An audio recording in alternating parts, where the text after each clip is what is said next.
ni maseneta ambao wao ni mawakili pia wa Mike Sonko mahakamani. Kunaye Seneta Murkomen ambaye ni majority leader katika Senate.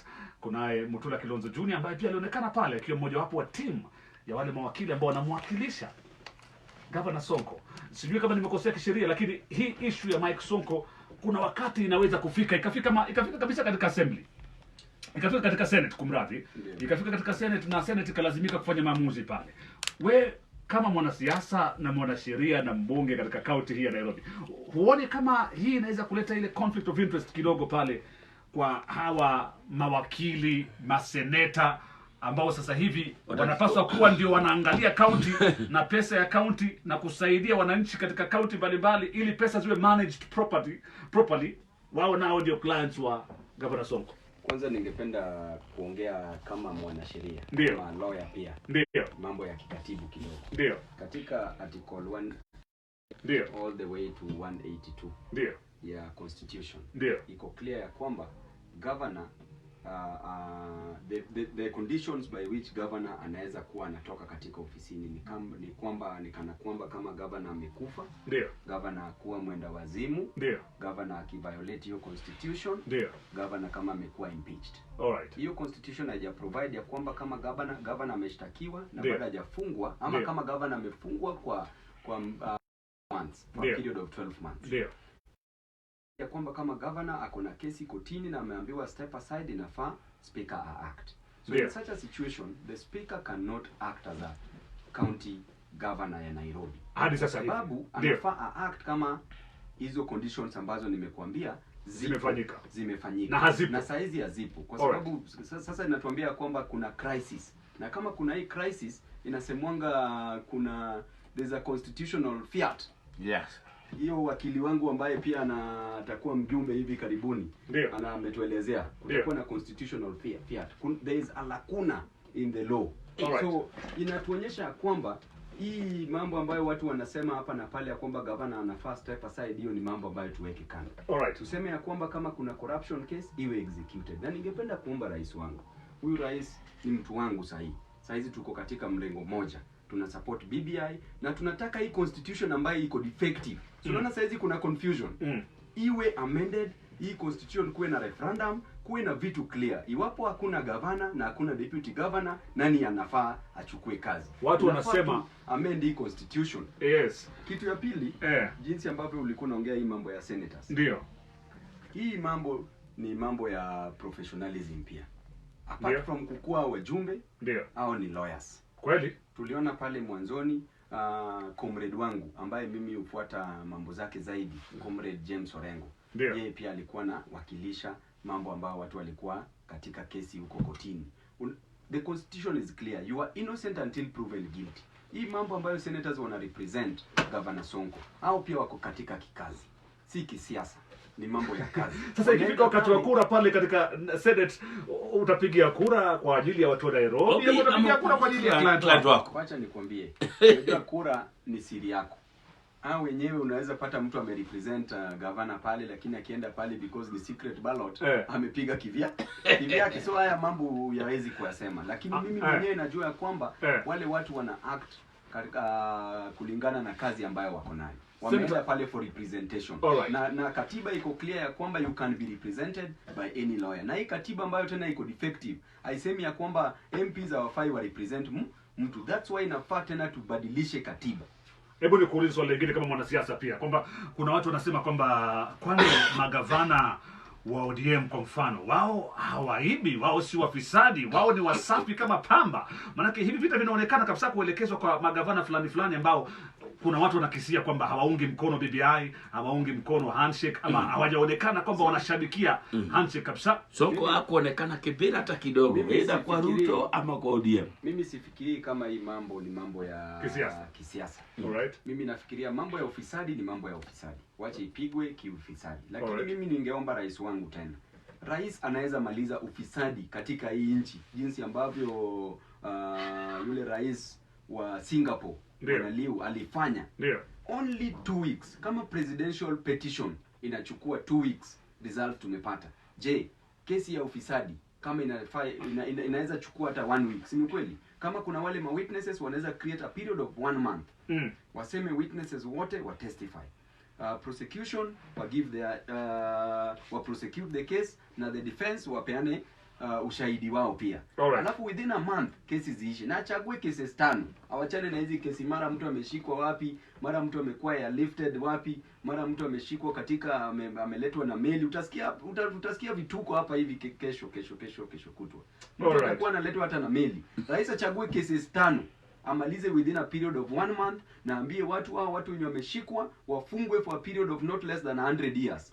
The rest of the people ambie rudisheni mali ya umma, ama nyinyi pia mfuate mkondo. Rahisi hivyo.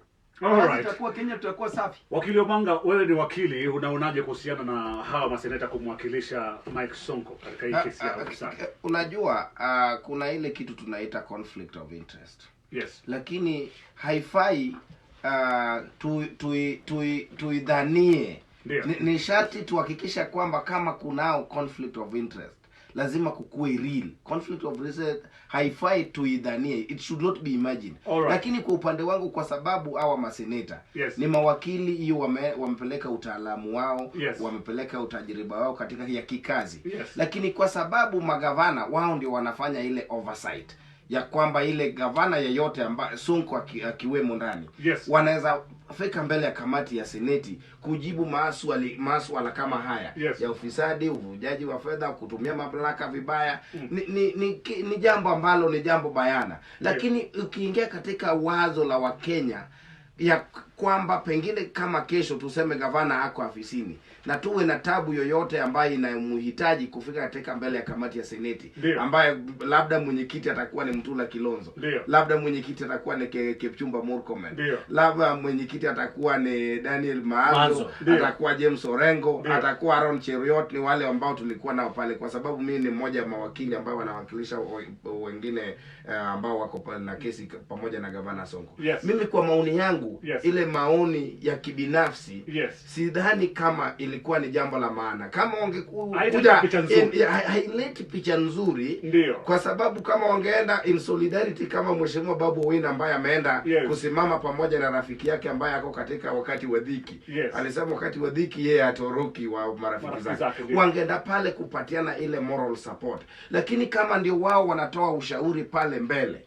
alafu kesho tuone ya kwamba gavana Sonko anahitajika pale mbele ya kamati ambao wengi wao ni mawakili, itabidi pia nishati mawakili wawe pale katika ile kamati, ambayo kwa sababu lazima uhakikisha kwanza na wanafuata ile mikakati ambayo imewekwa katika seneti wakati ambapo mtu anaitwa. Lakini sasa tukiendelea, kwa sababu muda haitaturuhusu, itabidi sasa kwa wakati huu, kwa sababu hatuwezi fanyia katiba marekebisho kwa sababu Sonko ataambiwa either step aside ama asirudi afisini. Wakenya wana haki ya kuwasilisha kesi mbele ya mahakama ya juu zaidi, ili tupate ile tunaita an advisory opinion, tupate ushauri na saha ya kisheria ya kwamba kama gavana, naibu gavana, speaker ama katibu wa kudumu wa county hatakuwepo, ni nani haswa ambaye atahakikisha ya kwamba wananchi wanaendelea kupata zile huduma. Hiyo ndio jambo la maana sana, ambayo tupate tafsiri kwa Supreme Court. Supreme Court atutafsirie, ambie wananchi. Unakumbuka ya kwamba wale ambao wakati aliyekuwa Attorney General wetu Githu Muigai, wakati wa ile kesi ya uchaguzi wa mwaka wa 2015 alikuja pale akauliza swali, wakati tutakuwa na uchaguzi ya marudio, ni nani haswa yafaa awe pale? Wale wote ambao waligombania ama wale wawili ambao walifuatana katika matokeo hayo? Sasa jambo kama hilo ndio swala ambalo inabidi Wakenya, mwananchi yeyote, kwa sababu katiba imeruhusu, sio lazima uwe wakili, mwananchi yeyote wa Nairobi ama Attorney General wetu ambaye ni mshauri mkuu wa serikali, ajaribu kusaidia Wakenya ili tusijikute tupate maswala kama haya, ili tujikute katika ile tunaita constitutional njia panda, constitutional crisis, katiba imenyamaza, sheria isemi. Hiyo ndio itakuwa ushauri wangu na saha. Ukimalizia tu mbunge wa Embakasi. Nikimalizia, ningependa kusema kwamba katiba tubadilishe katiba yetu so that mambo ya inclusivity, haya mambo ambayo yanafanyika katika county yetu pia yawekwe pale katika katiba, na Wakenya wawe tayari kukaribisha baba yetu kama rais 2022, Uhuru kama prime minister na Ruto kama chief opposition leader. Ruto kama chief opposition leader 2022. Na gavana wa Nairobi? Gavana Nairobi awachiwe kazi, afanye kazi yake, na ningependa kuomba rais, kama ni kitu ambayo ilikosewa sana, mimi siwezi support mambo ya polisi kushika watu sana. Ilisemekana kwamba the number of times that I was arrested was more than the number of times some people had sex in a year. Mimi ningependa kuomba rais asamee Governor Sonko. Kama ni kesi inaendelea, hii maneno ya ufisadi iendelee ishe. Akipatikana ako guilty, sawa, bahati mbaya afungwe. Akipatikana ako innocent, basi pia ako sawa, na lakini apewe time yake ya kufanya kazi juu alichaguliwa na wananchi wa. So 2022 rais Raila Amolo Odinga, Prime Minister His Excellency Uhuru Muigai Kenyatta, Opposition Leader Ruto William. Sambeni msikilizaji, South Afrika ya Mashariki, Mheshimiwa mbunge wa Embakasi East Babu